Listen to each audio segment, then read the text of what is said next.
सोचो दोस्तों, आखिर हम लोग अरावली हिल्स को क्यों बचाने की मांग कर रहे हैं? कुछ तो वजह होगी। चलिए हम लोग समझते हैं इस बात को।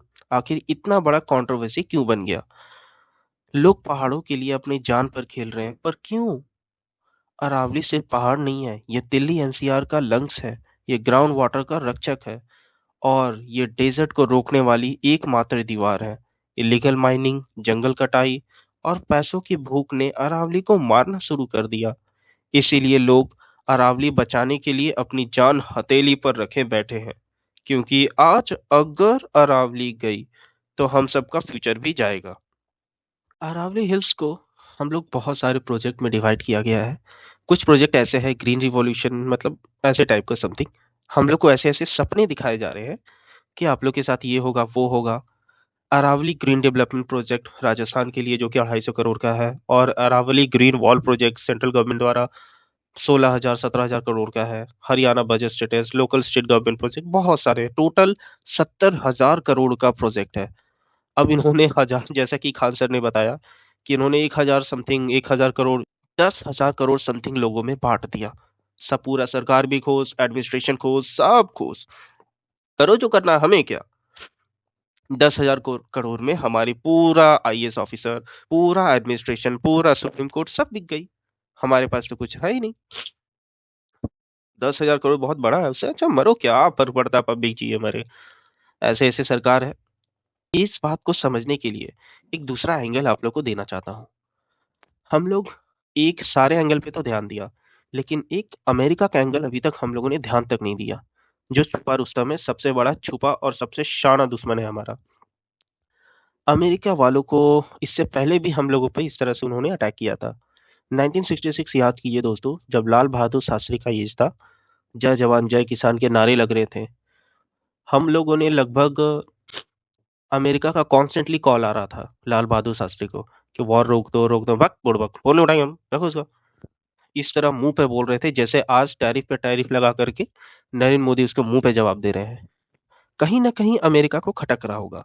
अमेरिका इतने बड़े वाले हैं ना, इतने बड़े वाले, वो 5 साल में तोड़ तोड़ के मारते हैं, 10 साल में लॉन्ग टर्म उनकी प्लानिंग होती है। और हम लोग को इस बात की समझ ही नहीं है। हम लोग तो आज का देखते हैं, कल भूल गए। कल क्या नया फिल्म आया, नया त्योहार आया, लोग भूल गए। ये लोग स्ट्रैटेजिक प्लान करते हैं, करना कैसे है, इंडिया को तोड़ना कैसे है।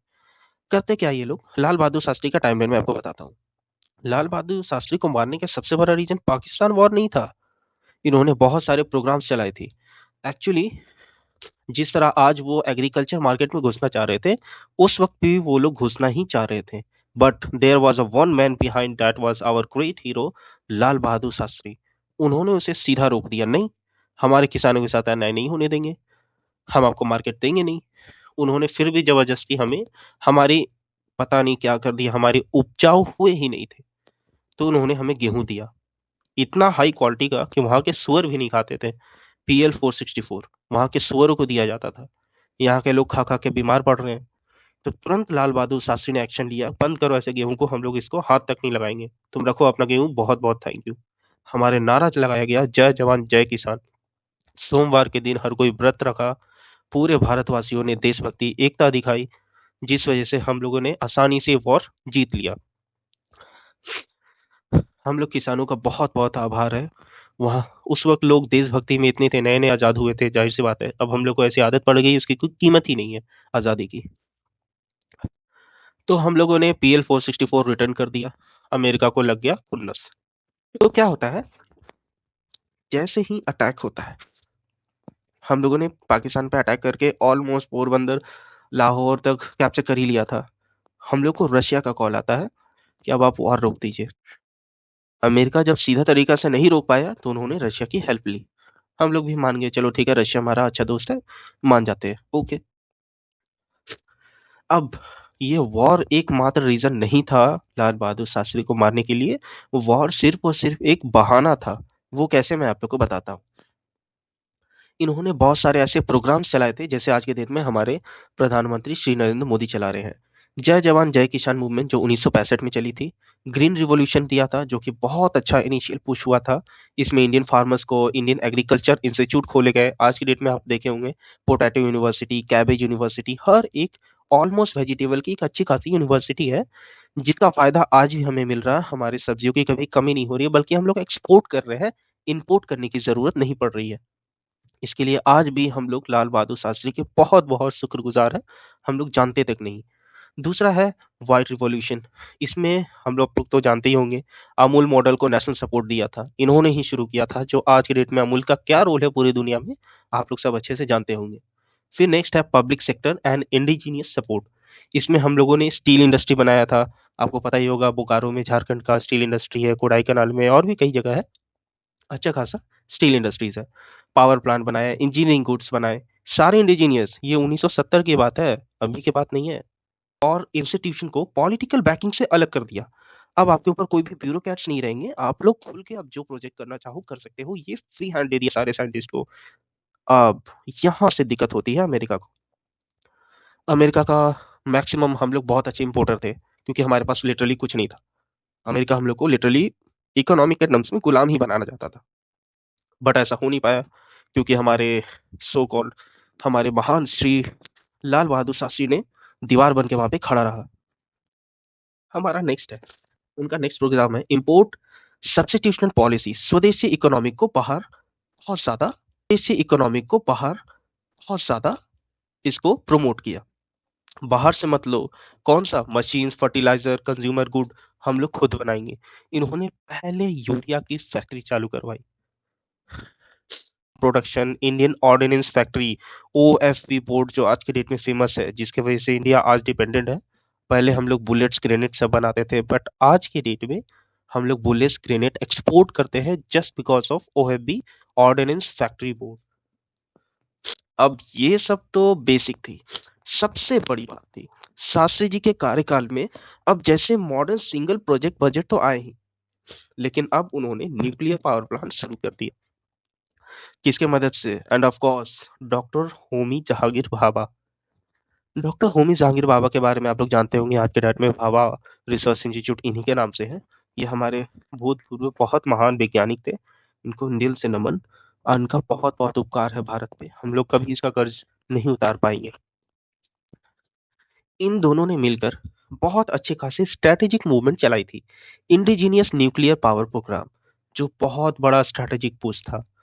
इसमें न्यूक्लियर रोड मैप था, reactor to design, fuel cycle planning था।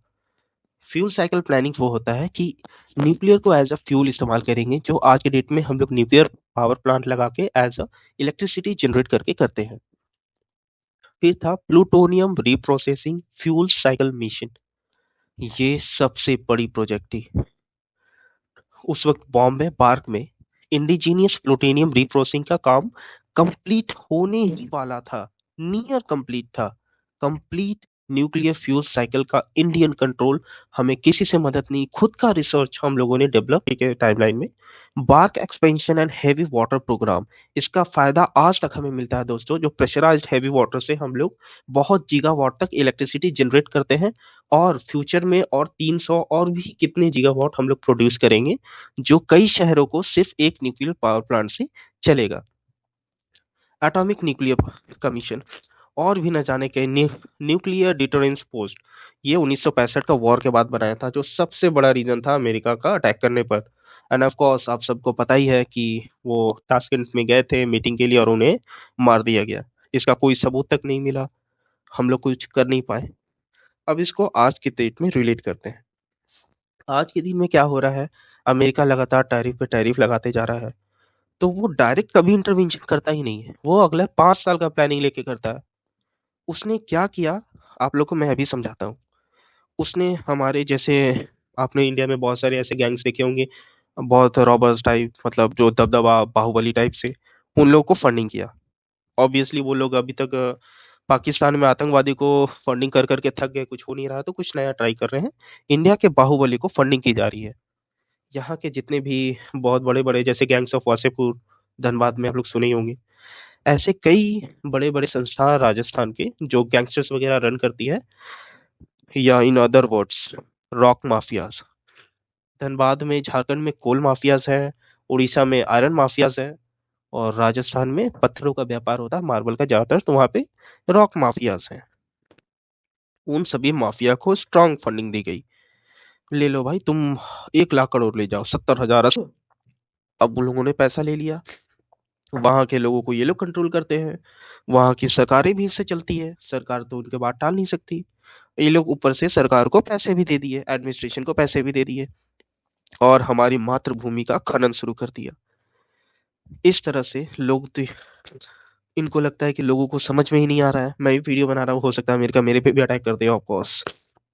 वो कभी नहीं चाहेंगे उनका प्लान एग्जीक्यूट होने से पहले एक्सपोज हो जाए। मुझे समझ में नहीं आ रहा है कि इंटेलिजेंस डिपार्टमेंट कर क्या रही है, रॉक कर क्या रही है, और हमारे नेशनल सिक्योरिटी एडवाइजर इस पे कुछ रिएक्ट क्यों नहीं कर रहे हैं। अब नहीं करेंगे तो कब करेंगे, पूरा अरावली कट जाने के बाद। दोस्तों, आप लोग थोड़ा सा इसे प्रमोट कीजिए, ट्विटर जहां भी कहीं है, थोड़ी सी आवाज उठाइए। हमारी प्रकृति बच जाएगी, हजारों सालों की प्रकृति है।